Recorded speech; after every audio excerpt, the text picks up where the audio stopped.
नमस्कार, मी तुषार साळी गप्पा टप्पांच्या मेजवानीमध्ये तुमच्या सगळ्यांचं मनापासून स्वागत करतो. आज आपल्या स्टुडिओमध्ये असा गेस्ट आहे ज्याने हिंदीमध्ये पदार्पण केलं, पण आता तो सध्या मराठी मालिकांमध्ये प्रत्येक मराठी माणसाच्या मनामनात अधिराज्य करतो गेली कित्येक वर्ष. आणि तो माझा स्वतःचाही खूप फेवरेट आहे, माझा खूप चांगला मित्र आहे. सो लेट्स वेलकम जयदीप उर्फ मंदार जाधव. मंदार जाधव, तुझं गप्पा टप्पांच्या मेजवानीमध्ये खूप खूप स्वागत. थँक्यू तुषार. खरं तर तू तुझ्या बिझी स्केड्यूल मधून वेळात वेळ काढून आपल्या ह्या शो साठी आला, त्याच्यासाठी फर्स्ट ऑफ ऑल खूप खूप धन्यवाद. माय प्लेजर. तर आम्हाला माहितीये की तू सुरुवात हिंदी मालिकांपासून केली आणि आता तू मराठी मालिका करतो. तर तुला काय सांगावंसं वाटेल? खूप आनंद होतोय की आपण आपल्या भाषेत काम करतोय आणि खूप अभिमान वाटतोय की बिंग अ महाराष्ट्रीयन मी यापूर्वी कधी मराठी मालिकांमध्ये काम केलं नव्हतं, पण गेली 4 ते 5 वर्ष झाली. 5 वर्षांपासून मी मराठी टेलिव्हिजन इंडस्ट्रीचा एक भाग आहे आणि मराठी लोकांचं आपल्या माणसांचं प्रेम मिळतंय, तर त्याचा आनंद खूप आहे. आणि प्रेक्षकांचं प्रेम हेच खरं सुख. सर, आमच्या मालिकेचंच नाव आहे म्हणजे नक्की काय असतं. सो प्रेक्षकांचं हे जे प्रेम मिळतंय हेच खरं सुख आहे. आणि लाईक यू सेड बिफोर की हिंदी मालिकांमध्ये मी काम करायचो. सो हे 18वं वर्ष आहे माझं ऍज अ ऍक्टर मी काम करतो. तू साधारण 2006 मध्ये मी माझा पहिला शॉट दिलेला. ओके. मग शोज होता तो, हिंदी टेलिव्हिजन शो. कोणता शो होता तो? तो DD1 त्यावेळेला. जुना चॅनल होता. DD channel. मला वाटलं अल्लादीन हा शो. अल्लादीन माझी पहिली लीड भूमिका होती. अल्लादीन तो शो होता जो 2007 मध्ये आला 2007 वर. पण त्याच्या आधी मी एक फिल्म केलेली से सलाम इंडिया, हिंदी सिनेमा होता. ओके. म्हणजे त्या अल्लादीनच्या आधी पण फिल्म केली. ओके. सो सुरुवात इथून झाली से सलाम इंडिया पासून, पण त्याच्याही आधी एक छोटासा कॅमिओ म्हणजे छोटासा एक रोल केलेला DD1 ची मालिका होती ती भ्रम. सो तेव्हा मी पहिल्यांदा कॅमेरा फेस केला आणि माहित नव्हतं की आपल्याला पुढे हेच करायचं आयुष्यभर की नाही. मग जेव्हा तू फर्स्ट कॅमेरा फेस केलास तेव्हा तू कॉलेजमध्ये असशील, राईट? हो, तेव्हा कॉलेजमध्ये होतो मी. आणि तेव्हा तो कॅमेरा फेस केला. मी बाबांबरोबर गेलेलो त्या ऑडिशनला आणि त्यांनी बघून मला सिलेक्ट केलं आणि एक छोटासा रोल होता त्याच्यात, तर तो केला. आणि त्यानंतर मग मी एन्जॉय करायला लागलो सेटवर राहणं, शूटिंगची जी प्रोसेस आहे आणि हे सगळं एन्जॉय करत करत करत मग डिसाईड केलं नाही ठीक आहे, आता आपण फुल फ्लेज करिअर करायला हवं. यापूर्वी मला काहीच मी ब्लँक होतो की मला आयुष्यात काय करायचंय, पण बिकॉज ऑफ दॅट प्रोजेक्ट भ्रम तेव्हा मला क्लिअरिटी मिळाली की नाही, हे काम मी एन्जॉय करतोय, तर इथेच मला पुढे काहीतरी करायला हवं. आता तू जसं म्हणालास की तू बाबांसोबत पहिल्यांदा ऑडिशनला गेलेला, if I am not wrong तुझे बाबा पण ऍक्टर आणि डिरेक्टर आहेत, राईट? तर मग हे आवड त्यांच्यापासूनच आली की म्हणजे कसं काय? बोलू शकतो की ऍक्टिंग माझ्या रक्तात आहे. ऍक्टिंग तुमच्या रक्तात, तुझ्या म्हणण्यापेक्षा तुमच्या फॅमिलीच्या रक्तात आहे, कारण का तुझी बायको मिथिका पण ऍक्ट्रेस आहे, भाऊ मेगन पण ऍक्टर आहे. सो बाबा ऍक्टर आहेत, भाऊ ऍक्टर आहे, बायको ऍक्ट्रेस आहे, मी ऍक्टिंग करतोय आणि माझी आई, माझ्या आईला संगीताची खूप आवड. ती डान्स क्लासेस वगैरे पण घ्यायची बऱ्याच वर्षांपूर्वी. तिला संगीताची आवड आहे, तिला डान्सची आवड आहे. सो कुठे ना कुठे मी बोलू शकतो की ऍक्टिंग किंवा कला, आर्ट ही आमच्या नस में भरी हुई आहे. सो माझ्या जीन्स मध्येच येते. आणि आय एम हॅपी की मी या फॅमिलीचा पार्ट आहे आणि आजूबाजूला पण सराउंडिंग सगळे ऍक्टर्स आहेत फॅमिली, त्यामुळे आमच्या ज्या गप्पा गोष्टी होतात घरात तर फिल्मी गोष्टी असतात.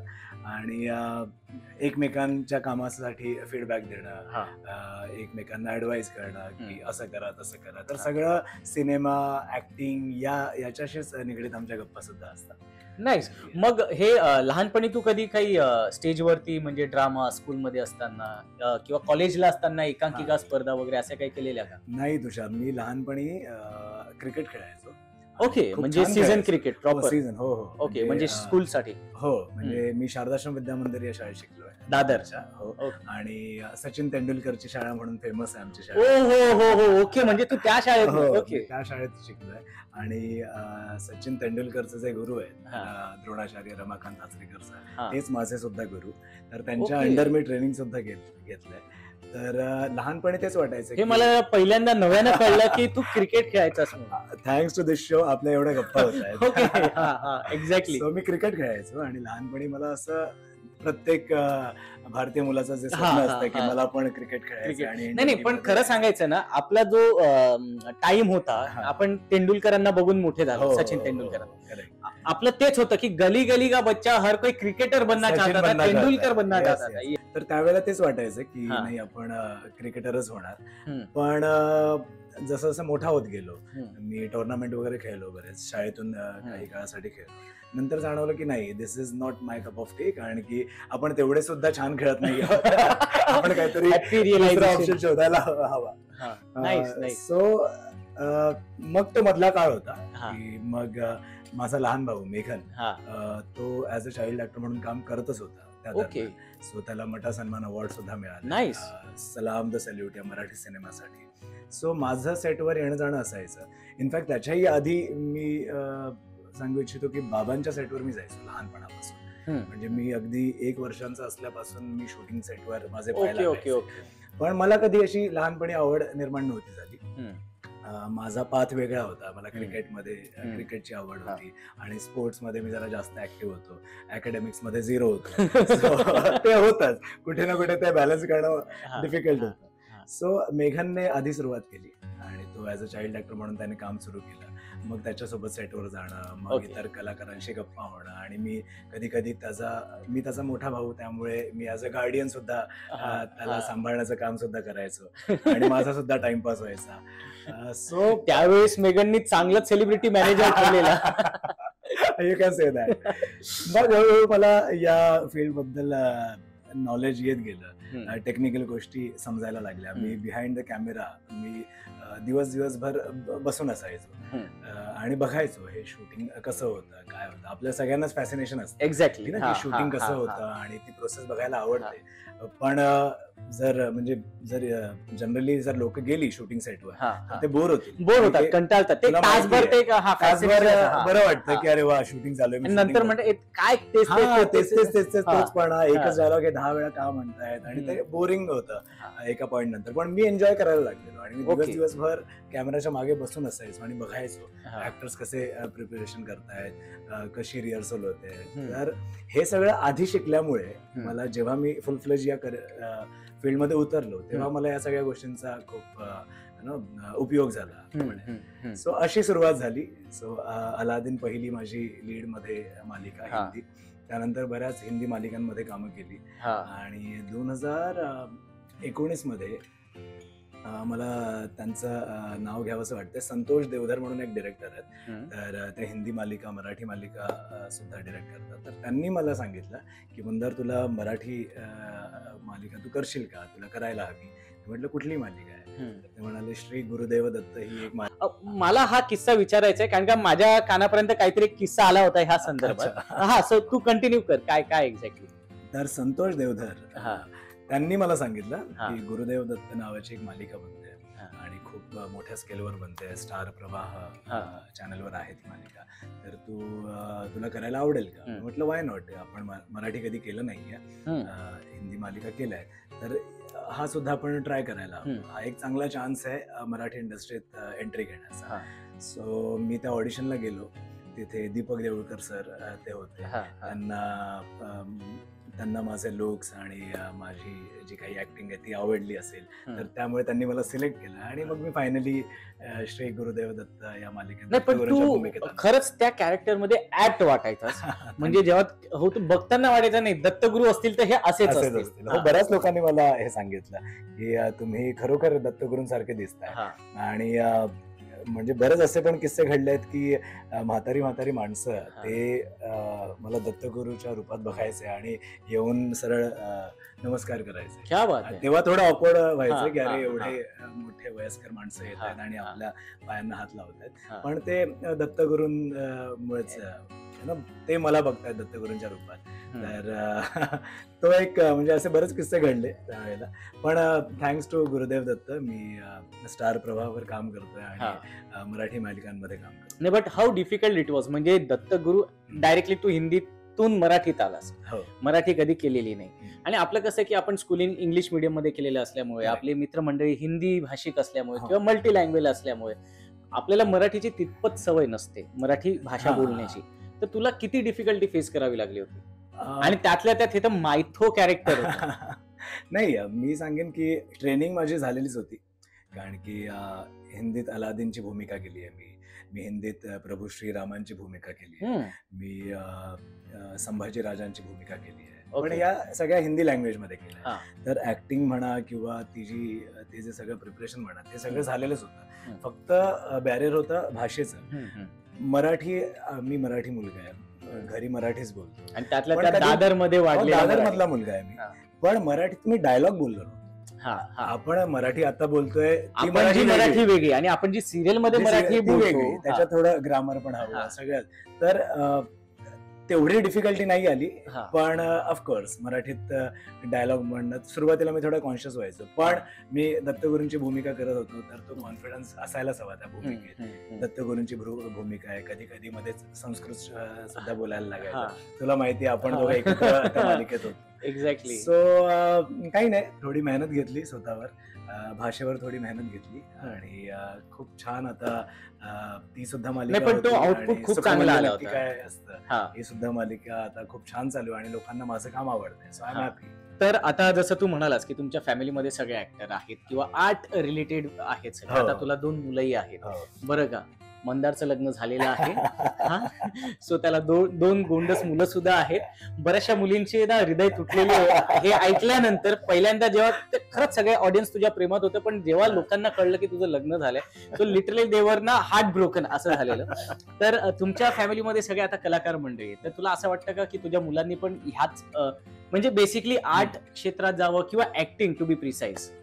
नाही, माझ्या आई वडिलांनी आम्हा दोन्ही भावंडांवर कधी असं प्रेशर नाही आणलं किंवा कधी असं सांगितलं नाही की तुम्ही या फील्डमध्ये काम करा. सो मेघनने स्वतःहूनच त्याची शाळेत सुरुवात झाली. तो संगीताची पेटी वाजवायचा. हो, मेघन. मी गिटार शिकायला जायचो. मध्यंतरी मला जरा शाळेत असताना असं जरा भूत चढलं की नाही आपण पण गिटार वगैरे शिकूया. तर हे कुठे ना कुठे आपसुकच आलं. मेघन ची पण जी सिनेमात एंट्री झाली किंवा सिरियल मध्ये एंट्री झाली, ऍक्टिंग मध्ये एंट्री झाली, ती आपोआपच झाली. ती काही आई बाबांनी मागे लागून वगैरे केलं नाही. तर त्यांनी कधीच आम्हाला असं प्रेशर नाही दिलं की तुम्ही हेच बना किंवा मोठं झाल्यावर तुम्हाला ह्याच्यातच करिअर करायचं आहे किंवा अभ्यासाचं कधीही प्रेशर नाही दिलं. सो माझा पण हाच प्रयत्न आहे की माझ्या मुलांना जे व्हायचंय त्यांनी होऊ देत. रिदानला फुटबॉल खेळायला खूप आवडतं, तर तो फुटबॉल एन्जॉय करतोय आणि मोठा झाल्यावर लेट देम डिसाइड त्यांना काय व्हायचंय. सो रिदानला जे व्हायचं असेल ते त्याने व्हावं.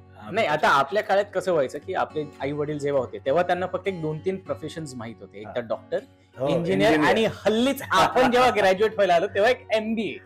त्याच्या पलीकडे दुसरे स्ट्रीमच नव्हते आयुष्यात. पण आताचे जे काही पालक झाले, पॅरेंट्स झालेले आहेत, ते फार फोकस असतात की नाही आता मी हे आहे म्हणून याला ऍक्टिंग क्लासेस लावणार, डान्स क्लास लावणार, हे करणार, ते करणार. नाही, आणि इनफॅक्ट अशा बऱ्याच पेरेंट्सना मी पण बघतो जे आपल्या मुलांवर खूप प्रेशर टाकतात आणि तुम्हाला हेच काम करायचं. आणि स्पेशली टेलिव्हिजन मध्ये फेम लगेच मिळतं. सो लगेच तुम्ही फेमस होता. आणि आत्ताच्या घडीला सोशल मीडिया फार ऍक्टिव्ह असल्यामुळे लगेच फेमस होतात. तर त्या फेमस व्हायच्या मोहामुळे ते मुलांना पुश करतात. एक्झॅक्टली. तुम्ही सुद्धा याच्यात ट्राय करा, तुम्ही खूप छान दिसताय किंवा तुम्ही खूप स्मार्ट आहात. नो डाऊट, जर खरंच तुमचं टॅलेंट आहे आणि खरंच तुम्हाला त्याची आवड आहे तर त्यांनी नक्कीच जावं. पण ज्या मुलांना आवड नाहीये किंवा ज्यांच्यात तसं ऍक्टिंगचं काही स्किल नसेल हा, आणि दुसऱ्या exactly. स्पोर्ट्समध्ये ते चांगले असतील, हम्म. तर पालकांना मी हे सांगेन की तुम्ही पुश करू नका मुलांना, कारण की ते लॉंग लास्टिंग नसणार. एक्झॅक्टली. जसं हळूहळू मोठे होत गेल्यावर ते मुलं स्वतःच म्हणतील की नाही, मला याच्यात इंटरेस्ट नाही. हा. सो खरंच मी परत एकदा सांगतो, मला असं काही नाहीये, माझ्या मुलांनी त्यांना जे आवडेल ते त्यांनी त्यांच्या आयुष्यात करावं. मला हे विचारायचं होतं की जर तू ऍक्टर नसता तर तू आयुष्यात काय करायला आवडलं असतं किंवा तू आज काय असला असता? त्या लहानपणी तर मला क्रिकेट खेळायला आवडतं, हा. ठीक आहे, पण मला ना काही वर्षांपूर्वी असं वाटलेलं यार मला ना गाडी चालवायला खूप आवडतं. सो आपण जर मी ऍक्टर नसतो तर जर सगळे रिसोर्सेस असते माझ्याकडे तर मला रेस कार ड्रायव्हर व्हायला आवडलं असतं. Okay okay. F1 driver, Nice, something different. Formula 1 driver. So मला खूप आवडतं आणि हा. गाड्या किंवा ड्रायव्हिंग मला करणं आवडतं. मला ड्रायव्हरने गाडी चालवलेली नाही आवडत, मला त्या ड्रायव्हिंग सीट मलाही नाही आवडतं. हा. मला बाजूला बसलेलं किंवा आणि मागे तीच बसलेलं तुझी अजिबात आवड आता दिसते. रिसेंटली तू एक ब्रँडेड मग गाडी घेतलेली आहे. हो, हा, so by तुझी grace ती- of हा. God. Good good good. म्हणजे So- फार कमी मराठी सेलेब्स आहेत किंवा आर्टिस्ट आहेत आपले ज्यांच्याकडे हाय एंडेड ब्रँडेड गाड्या असतात. हो हो हो. पण हे लोकांच्या प्रेमामुळे शक्य आहे. लोक एवढं प्रेम करतायत, त्यांचे हा. आशीर्वाद आहेत, देवाची कृपा आणि आपली थोडीशी मेहनत, तर या सगळ्या गोष्टी जुळून आल्या की आपोआप सगळं होतं. मग आता तुझं डेली शेड्यूल काय असतं? म्हणजे खूप सिम्पल स्केड्यूल आहे, पण खूप टाईट सुद्धा आहे. हा. की रोज सकाळी उठल्यावर मी शूटिंगला पळतो आणि तिकडे 12-13 तास हा. माझा वेळ देतो. त्यानंतर रात्र होते घरी यायला. हम्म. रात्री आल्यावर मुलांसोबत हार्डली अर्धा 1 तास मिळतो हम्म. आणि मग झोपायची तयारी. हा. हे एवढं सिम्पल स्केड्यूल आहे. मग तू आता बाकी मी काही एकदम, नाही करू शकत. कित्येक वर्ष तू असा फिट दिसतोय, हा. तू चांगली बॉडी मेंटेन केलेली आहेस, तर मग तू वर्कआउट कधी करतो आणि मग डाएट वगैरे कधी? से इन बिटवीन द सीन्स मला कधी वेळ असेल मी माझ्या हम्म. फिजिकवर मेहनत घेतो, हम्म. पण तेवढी मेहनत नाही घेत की मी 2-2 तास जिम मध्ये, आणि तेवढा Okay. वेळ सुद्धा मला मिळत नाही हम्म. Because of shooting. हम्म. तर जेव्हा कधी मला वेळ असेल, जेव्हा कधी सुट्टी असेल, तेव्हा मी नक्की जिमला जातो. आणि जेव्हा शूटिंगवर असतो मी, तेव्हा कधी मला शूटिंगमध्ये वेळ मिळाला तर मी तासभर व्यायाम करतो, अर्धा तास व्यायाम करतो. आणि शेवटी मी एक ऍक्टर आहे, हम्म. हे माझं प्रोफेशन आहे आणि माझ्या प्रोफेशनमध्ये मी छान दिसलेलं, चांगलं दिसलेलं हा. ते खूप गरजेचं आहे. हम्म. आज लोक जे मला पसंत करतायत, माझ्यावर हम्म. प्रेम करतायत, तर ते कुठे ना कुठे तुमचं एक लुक्स पण इम्पॉर्टंट आहे. हा, तर exactly. त्यामुळे सुद्धा असतं की तुम्ही काम करतात चांगलं, तुम्ही हम्म. इमानदारीने, मेहनतीने काम करतात, पण कुठे ना कुठे एका ऍक्टरला छान दिसणं सुद्धा गरजेचं आहे. हम्म. तर त्यामुळे माझी ही सगळी मेहनत आहे की आपण प्रेझेंटेबल दिसायला हवं, आपली फिजिक चांगली हवी, आपण फिजिकली फिट दिसणं खूप गरजेचं आहे. मला असं वाटतं प्रत्येक ऍक्टरने फिजिकली फिट राहणं खूप गरजेचं आहे. मग त्यासाठी जे काही गरजेचं आहे, मग तो डाएट गरजेचा आहे, वेळेत झोप असायला हवी. तर या सगळ्या बेसिक गोष्टी आहेत ज्या तुम्ही जर बरोबर केल्या तर आय थिंक तुम्ही छान दिसाल, फिट राहाल आणि आयुष्य जास्त चांगलं एन्जॉय कराल. हा. तर आपल्या इंडस्ट्रीचं तेच आहे ना बेसिकली, अगर दिखोगे तो बिकोगे, सिंपल सा रूल आहे. तर आता तू सध्या जी मालिका करतोय सुख म्हणजे नक्की काय असतं? तिथे लोकांकडनं तुला भरभरून प्रेम मिळतं. हो. सोशल मीडिया तर नुसतं म्हणजे तुमचे जयदीप गौरी, जय गौरी, काय काय तुमचे फॅन पेजेस निघालेले आहेत, पूर्ण क्रेझी करून ठेवलेलं आहे. तर तुला हा प्रतिसाद घेऊन म्हणजे जेव्हा आता मिळतोय तो प्रतिसाद, तर तुला कसं वाटतं? हे खूप बरं वाटतंय, खूप आनंद होतो. आणि काय सांगू, म्हणजे लोकांचं जे इंस्टाग्रामवर जसं तू आता बघितलंस, एवढं सगळं खूप फॅन पेजेस बनले हा, आहेत. हा, जयदीप गौरी आणि आता अधिराज नित्या, हा, जे हा, 25 वर्षानंतर हा, आम्ही नंतर lead लिप, घेतला. हा. सो अधिराज नित्या वगैरे, तर एवढे सगळे फॅन पेजेस झाले आहेत आणि त्यांचे एवढे सगळे पोस्ट असतात, ते छान कोलाज करून फोटोज वगैरे आम्हाला टॅग करत असतात. तर हे बघून खूप बरं वाटतं की कुठे ना कुठे आपलं काम आणि आपली जी मेहनत आहे ती लोकांपर्यंत पोहोचते. हा. आणि प्रेक्षकांची ही जी पाठीवर थाप आहे ना, हेच खरं सुख आहे. हा. तर मला खूप आनंद होतो की माझं काम मला प्रत्येक तुझ्या वाक्यात कळतंय की तू सुख म्हणजे हो, नक्कीला हो, किती हो. प्रमोट करतोय, प्रत्येक गोष्टीत तुला सुख मिळते. व्हेरी गुड, चांगली गोष्ट आहे. तर माणसाला आयुष्यात काय हवं हा. असतं, सुखाच्या शोधात तर हा, असतो हा. माणूस. सो सुख म्हणजे नक्की काय असतं ते ह्या छोट्या छोट्या गोष्टी म्हणजे सुख ही असतं. मालिका करून मला कळलंय सुख म्हणजे नक्की काय. क्या बात आहे, क्या बात आहे. Very good. नाही तुम्ही इतकी मेहनत करताय, इतकं ना मनाने काम करताय, तर लोकांचं प्रेम तुमच्या सोबत कायम असणार आहे. Thank you. तर असं काही प्रेमाची व्याख्या किंवा असं काही तुझा फॅन मुवमेंट आला म्हणजे एक पॉझिटिव्ह एक निगेटिव्ह?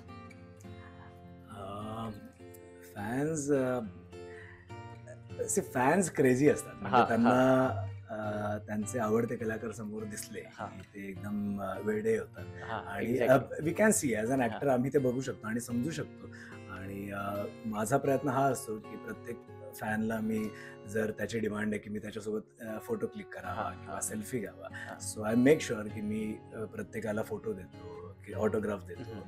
कधी कधी फॅन्स व्हिडिओ कॉल वगैरे करतात मला कुठून तरी नंबर शोधून, आणि म्हणजे रॅन्डम लोकांचे असे फोन आणि मेसेजेस येतात की मग मी सरप्राईज होतो की अरे तुम्हाला नंबर कुठून मिळाला. नाही, आम्ही या इथून असं सगळं लिंक लावून ते काढलेले असतात नंबर. सो आनंद होतो खूप मला की एवढा प्रेक्षकांचा छान प्रतिसाद मिळतोय. आणि बऱ्याच अशा फॅन मोमेंट्स होतात की आता मी कोल्हापूरला जातो, साताऱ्याला जातो मालिकेच्या प्रमोशनसाठी, नंतर शूटिंगसाठी सुद्धा गेलेलो.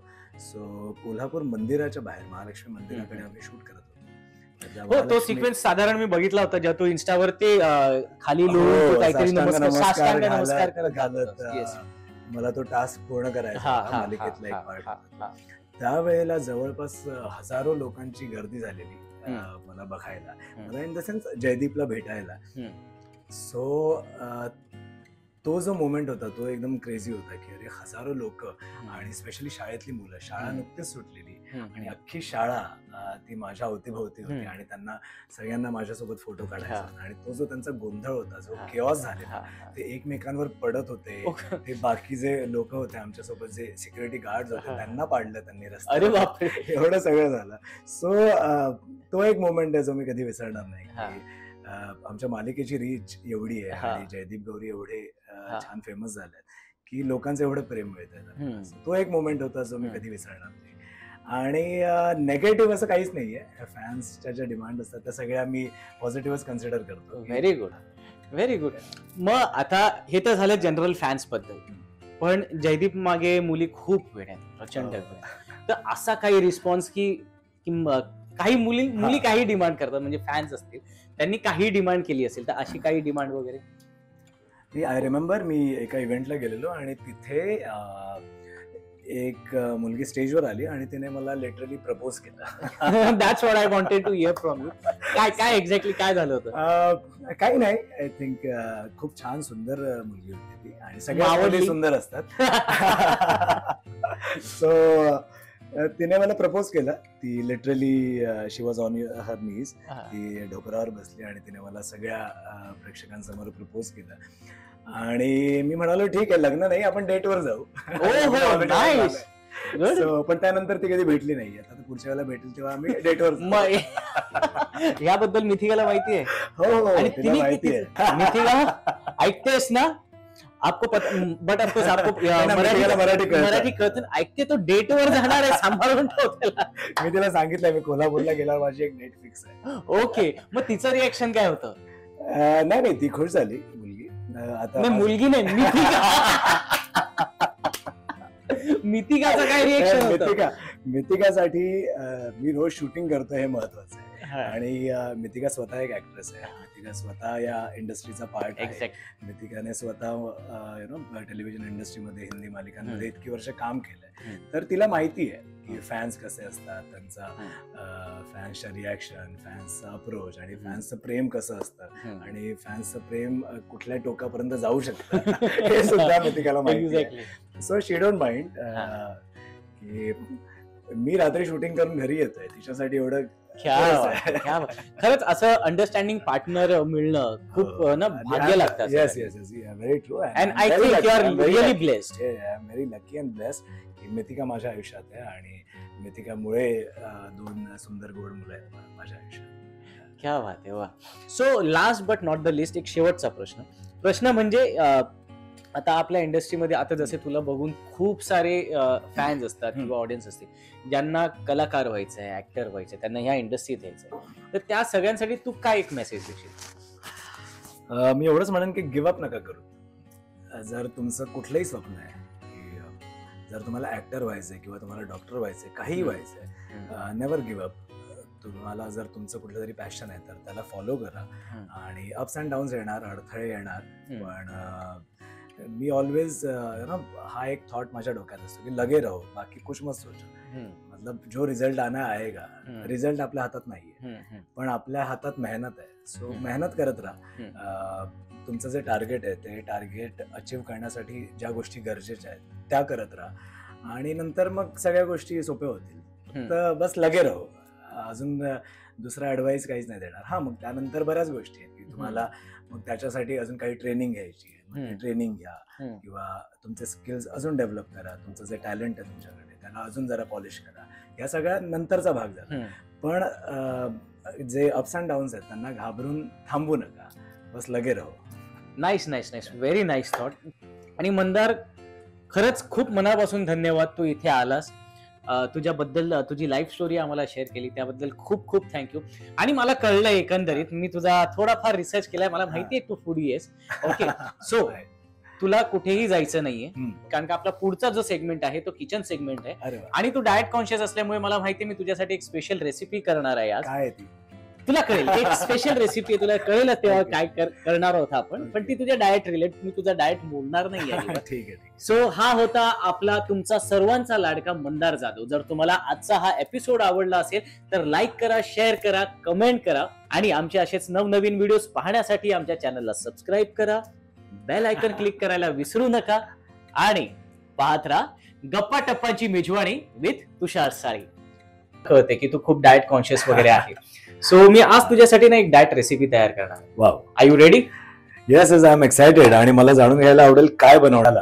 की आम्ही सगळे ऍक्टर, आम्ही 10-12 ऍक्टर्स आहोत आणि हे गेली 3-3.5 वर्ष आता मालिका चालू आहे. आणि आम्ही सगळे ऍक्टर आम्ही एकत्र बसून एका कुटुंबासारखं एकत्र बसून आम्ही जेवतो. And I know that you are a good boy.